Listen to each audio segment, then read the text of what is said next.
We have hit Little League all the way up to the big leagues, and you can't have a review of Indiana baseball without picking up American Legion. So I am glad to have with us the head guy for one of the probably the best perennial programs, definitely a powerhouse program throughout the state in American Legion baseball. I'm glad to have with us our guest, Tim Hayes, who is the manager of Wayne Newton Post 346 out of Terre Haute. Mr. Hayes, I'm glad to have you with us, sir. Good to be with you, Dan. Thank you. You're quite welcome. And I'll start with the outright by saying I like that lid you got on. You know, anybody that follows me on Twitter knows my current projects to get all the high schools and colleges. And a lot of people ask me, where are you going next, Hat Guy? There's a lot of programs out there, and I think I'm talking to one of them right now. Is Mr. Hayes? I'm going to make my trip over to Terre Haute and get the required selfie and pick up one of those nice Terre Haute Wayne Newton American Legion hats here soon. You stop by the office, I'll take you back to the Post 346 baseball war room, and we'll get you fitted. Well, that would be my pleasure. I tell you, I said the Wayne Newton program. I'm from that area, West Central Indiana, Terre Haute area. Just a powerhouse program. I mean that you guys have had. I was looking at some stats on your website. You've got 14-time plus back-to-back American Legion state champion. You guys pull from some great baseball schools in their individual right. You've got Terre Haute North, Terre Haute South, West Vigo. So to start with, let's look at the makeup of your American Legion program. You were mentioning while we were talking offline something about this base school process for how American Legion forms its team. So give us a makeup of the Wayne Newton Post 346 team and how that base school process works. Well, as we discussed, every youth program, and when I say youth program, everything from Little League, whether you're talking about Little League, Cal Ripken, Pony, Babe Ruth, of course, Cal Ripken and Babe Ruth are all under the auspices of Babe Ruth, but those programs all the way up through the ranks, with the oldest of a youth program would be American Legion Baseball. It's all based on geography and boundaries. And why? Because it's community-based baseball. We talked about travel ball, and that's the difference. Travel ball is not necessarily community-based. It can be, but it's not required to be, so to speak. So with American Legion Baseball, what you have is each team declares a base school. So you have to be affiliated with a base high school. Mm-hmm. Our base school is Terre Haute North. And when I was in high school, you had Post 346, Wayne Newton, and then you had Post 104, Cretenstein. And I think Cretenstein had the kids from the south end of the county, and 346 had the north end of the county, and Cretenstein folded. So then American Legion Post 346 folded for a couple of years, and then my brother revived it in the mid-'80s. And for a few years, he only took kids from north. And then he decided he really would be better off to take kids from, the whole county. And so he started taking kids from, south and then West Vigo. And so when anybody that's in your base school is eligible to play for you no matter where they live. I mean, I could have a kid that lived, in Greencastle, his parents do, but if he goes to north, then he can play for Post 346 because that's our base school. If a kid does not attend your base school, he can play for us as long as he lives closer to Terre Haute North. Now that's determined by putting the address of Terre Haute North and the kid's address in MapQuest. Mm-hmm. He has to live closer to Terre Haute North than any other base school of another program. Okay, so like you've got other posts you were mentioning. I think you've got some. What would be some like surrounding posts that have teams right there around Terre Haute? Sullivan, mm-hmm. Clay County, which is Brazil area. Yep. Last year Rockville didn't have a team, but they have in most years, in recent years, and have had some really good teams. Mm-hmm. Clinton's had a team for the last several years, as long as I can remember. Mm-hmm. Off and on Greene County, but not within the last couple of years. Right. One of the things you mentioned, that's kind of why I love Legion Ball, because it's a it's a hybrid, really. I consider it travel ball, but it's the best of both worlds because it's local. It is a local league, so you got local guys, but you're playing people all over the state. And maybe leading into that, let's talk about your schedule. And over the years, who are some of the teams you're playing, not only in Indiana but across Illinois, and who are some of the power programs that Wayne Newton, you're definitely one of them. Who's some of your competition around the state and the Midwest? Well, let's start with the state of Indiana. And I want to talk. Before I get into that, I want to talk about something that you kind of mentioned tangentially there. But when you're in your introductory remarks, I want to say a couple things. Number one, state of Indiana is known for basketball talent, but the state of Indiana has produced per capita probably as good a baseball talent as you're going to find out of any state. We in Indiana, and particularly West Central Indiana, I want to talk about Indiana first, but in West Central Indiana, as well as I know, there have been lots and lots of good baseball players. West Central Indiana is fertile ground for really good baseball players. And I think that's because the strength of the youth programs around here, dating back all the way to the Terre Haute Americans and Terre Haute Nationals at a ballpark that no longer exists, 16th and Chase. But then, of course, North Little League and places like that. This area has produced some really, really good baseball players and continues to do so. Absolutely. So our main competition in Indiana are communities similar to ours that have continued to produce really good baseball players. But for Legion Ball to exist in those programs, you have to have somebody that's kind of a constant in terms of running the program. It can't be passed from coach to coach to coach to coach every year, because what happens is it's way different than it used to be for many reasons. But and I can talk about that in a little bit, funding and things, but it's not as easy as the old days where you just call it the Legion and say, hey, we need money in the account. It doesn't work that way most places any longer. And that's some of the reason that some of these Legion baseball programs have died out, is not necessarily because of competition from travel ball or whatever, but sometimes that's true, but sometimes it's because they don't have the money.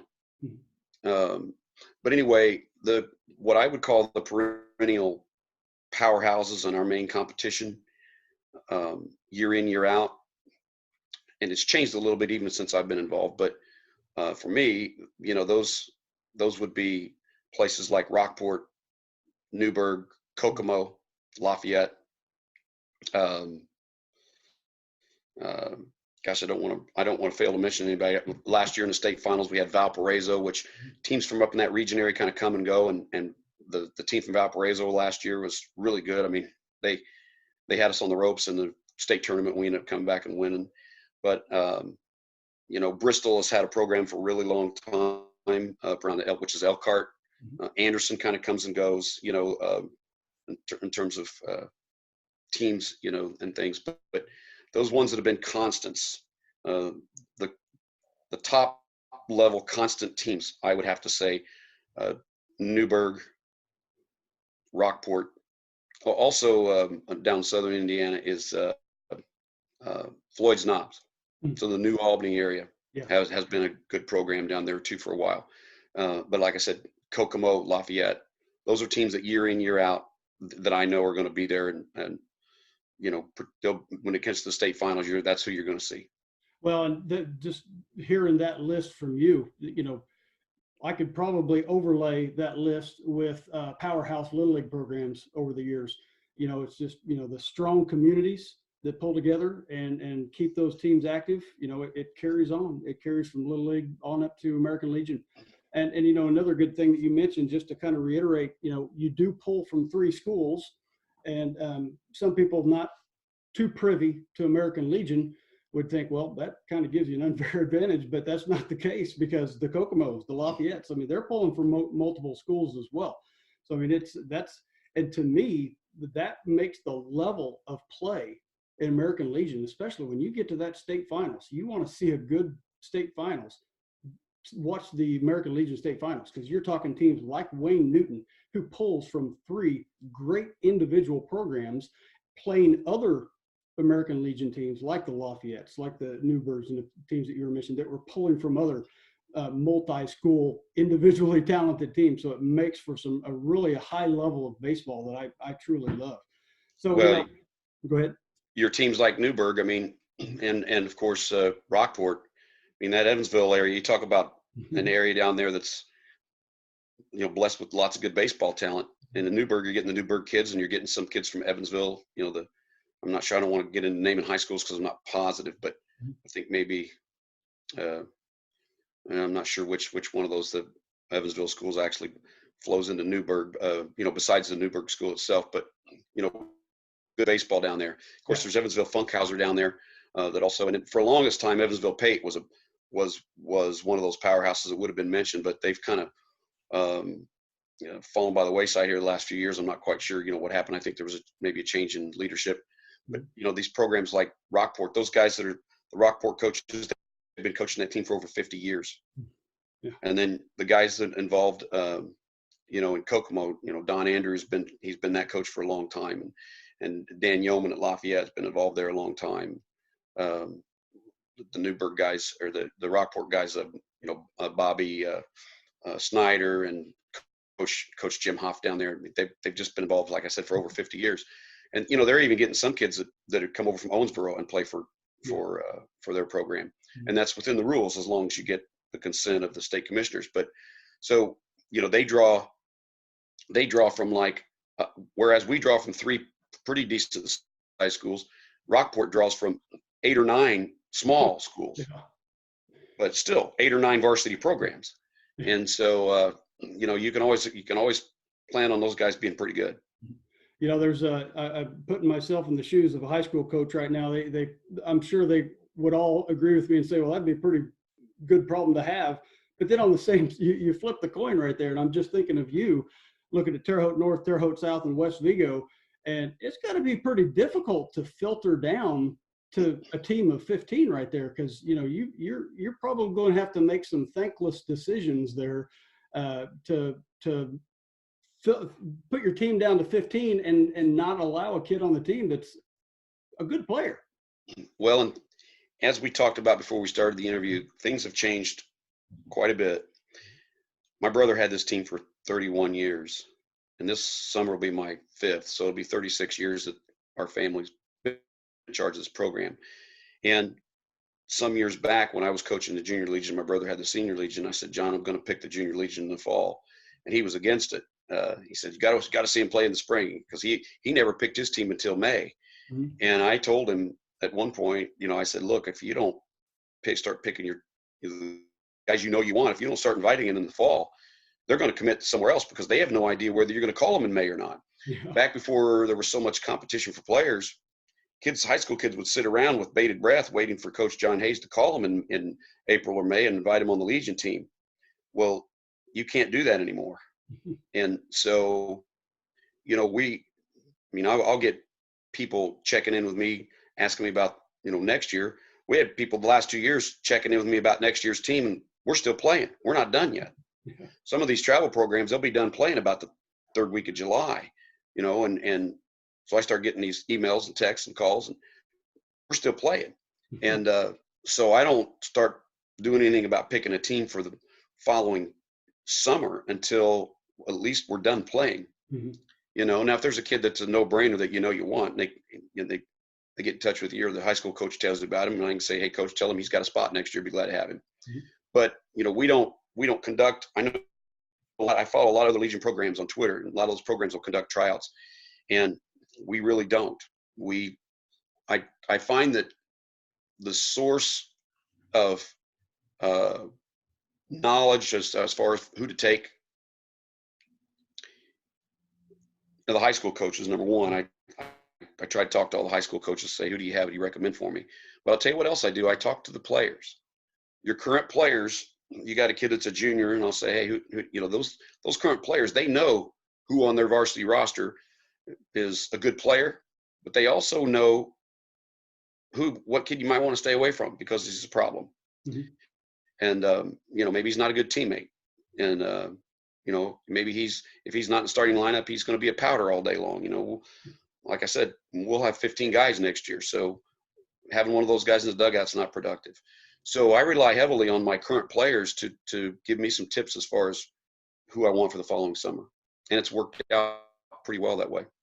Well, that's another dynamic. Just thinking about how you said that, and when you've got, in your case, you've got kids from 3 different schools on the same team. That leads to a great dynamic, and I'm sure some great dugout chatter. To be honest with you, because these guys are playing against each other in a very competitive part of the state right there, with West Vigo and Terre Haute North and Terre Haute South beating each other up all year. Then they the stars from those teams come together and form this powerhouse team every year. That's just got to be a great environment and a great experience for the kids and the coaches and the community. To put together a team like that every year is fun to watch. And you guys certainly have, as we kind of migrate into talking about last year, the 2019 season. You said you put something on the Wayne Newton resume there that I don't think you said has ever been done, with the juniors and the seniors both taking home the championship. Is that right? I wouldn't say it's never been done. It hasn't been done in recent years that I knew of, but and we were able to accomplish that. Now, in full disclosure, it's a little different now to say, well, we won them both compared to years past. I mean, even when my older son Jacob was playing, I coached the Junior Legion along with the 2 of my friends, Mike Everly and Steve Pilpovich, and there were a lot more Junior Legion teams then in Indiana than there are now. And so, no matter how good you are, how good you think you are, the more teams that there are, mathematically, the harder it is to win. Any tournament.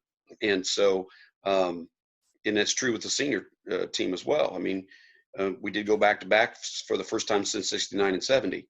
But like I say, full disclosure, I'd have to say that the 69-70 feat might be better than, the 2018, 2019 feat, because there were probably twice as many Legion teams in Indiana in 69-70 than there are now, maybe 3 times as many teams. So I felt pretty good about going back to back 18 and 19. But wow, amazing when you think about 69-70. If you had a way to know exactly how many teams there were back then, lots more teams. And so that was really an impressive group. And I've been in contact with a guy that was on both of those teams who used to be my neighbor here, and I saw his name in an article that he was on that team, and had to run into him at a wedding, and Rich Foley. And so hopefully Rich will run across this interview someday on your site. But and then he later sent me something that they gave him, a photograph of the team and a little booklet memento, and he sent one for the 69 championship and one for the 70 championship of the team. And we're going to put that on our website. I think it's pretty special. Yeah, absolutely it is. And take me to because okay, so we have less teams, and I'll give you the fact that getting to that Final Four maybe a shorter road than it was in the past. But that Final Four with teams like Wayne Newton pulling from 3 powerhouse schools, I think the Vincennes and the Lafayette team was in there too. Take me in the Final Four and lead me up to the championship. Start by, for those that don't follow Legion ball, where was the Final Four and the championship at? So take me through those games. And let's talk about, the regional after that, the level of competition you played after you won the state, and take me through that experience this year. Well, my brother told me, first of all, that your state finals, there are 8 teams. Mm-hmm. It's either 8 or 9. I'd have to look at the bracket because the host gets in. I can't recall if it's 8 or 9 teams. I think it's an 8-team bracket though. Last year, I'm not sure I can name them all, but Kokomo, Lafayette, Valparaiso, the host was Rockport. One of the Evansville teams, I think, was in it. I'm drawing a blank on the rest right now, but some really good teams, in the tournament, and a team from Northwest Indiana. I can't recall the post number or the name of that team, but we had some. My brother told me when I first started coaching this team, and first year I had it, and we won a couple games in the state finals. He says, "I've been in this tournament many times. I don't care if you start out 2-0 or 3-0." He said, "This is a tough team." He goes, "I don't care how good you are and who's here. This is a tough tournament to win." Yeah. And part of that has to do with the format of that tournament. It's not a true double elimination format. You just have to get no one no one really likes this format. People complain about it all the time, but it is what it is. It's American Legion's format, and that's what you're going to follow. It's set up so that no team plays another team twice until they absolutely have to. So it's not your true double elimination where you win 2 or 3 games and then your winner's bracket and you wait for the winner of the loser's bracket and then you play them. It doesn't quite work that way. And so it's a tough. We went 5-0 last year to win this thing, and I'll tell you, we were fortunate to do so. Yeah. Fortunate to go 5-0, fortunate to win, because we had a couple games that we were on the ropes and somehow pulled it out. Yep, and I'm looking at the bracket right now, and you're right. You've got Rockport, all the teams you're mentioning there. They're there again. Rockport, Kokomo, Boonville, Lafayette, you guys, Valpo. Those are good size. And one of the things we were talking about offline was looking at those towns. So I'm looking at this list. Rockport's a bigger area. Kokomo, Boonville, Lafayette, Terre Haute, Valpo. That's not Indianapolis, but that size town, if I were to find a pattern, like you were saying, is those mid to small size towns that are pulling from a few schools. Legion's still going strong. Maybe it wasn't what it was 20 years ago statewide. But when you get to that core group of solid programs, it does lead to some solid baseball. So you win the regionals, and then you win the state bracket, and then you go on to the regionals. You go to the Great Lakes Regional, which is also known as a national regional. So there are several national regionals. Well, there must be 8 of those, because I think the World Series has 8 teams, if I'm not mistaken.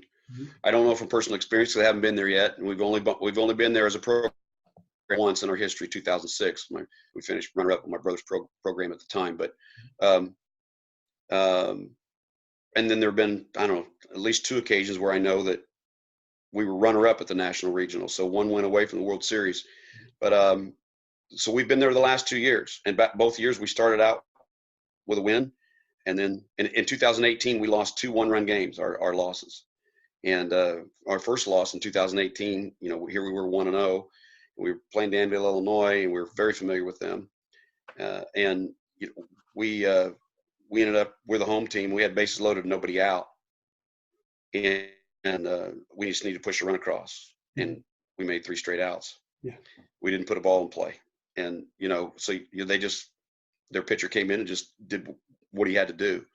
But gosh, I'll relive that game for a long time, because I really felt like had we gotten through that game, there's no telling what we could have done. But and then this past year, we won our first one, and then we just didn't play well the next 2 games at all. So here we are, back-to-back state champions, and we went to the national regional 1 and 2 both years.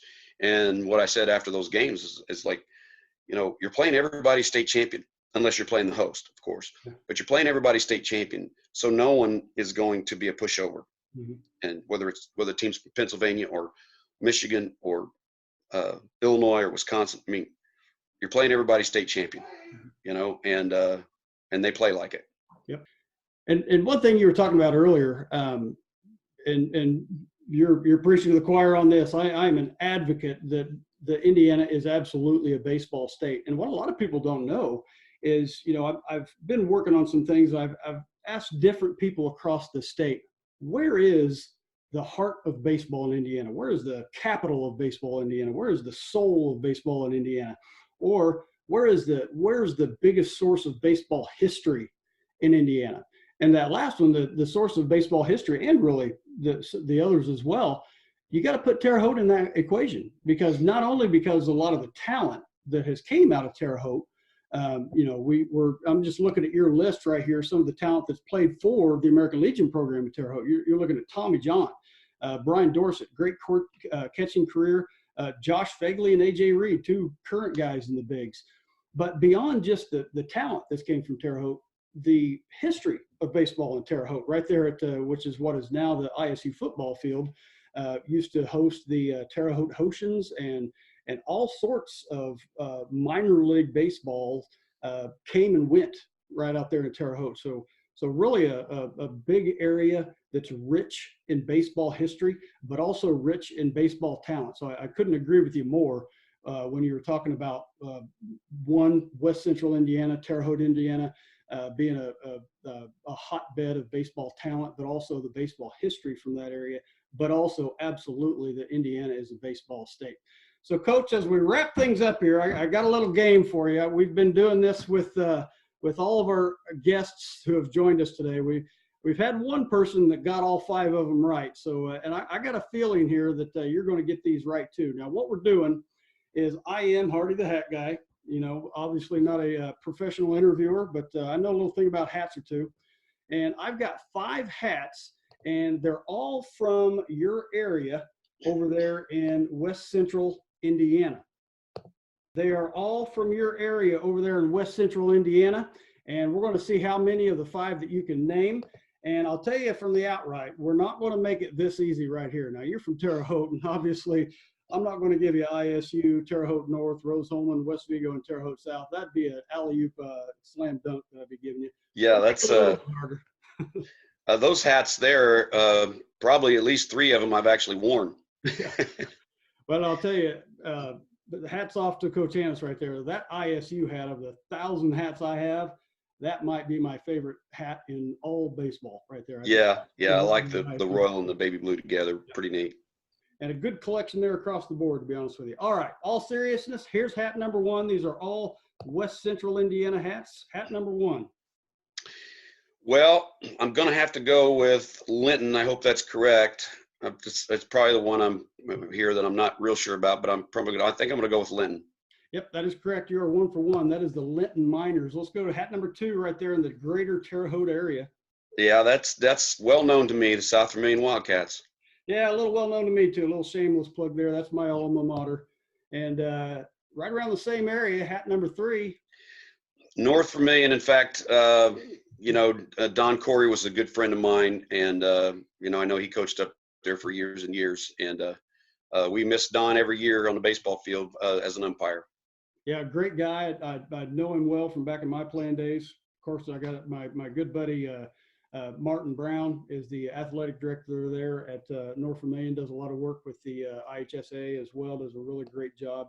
You're on a roll here. That's a cool hat, by the way. That's a real cool hat. Also one of my favorites. Now, this is a new one. This might be a little tricky, but I doubt it's going to be tricky for you. This is one of the newest schools in the state. They're right there around you.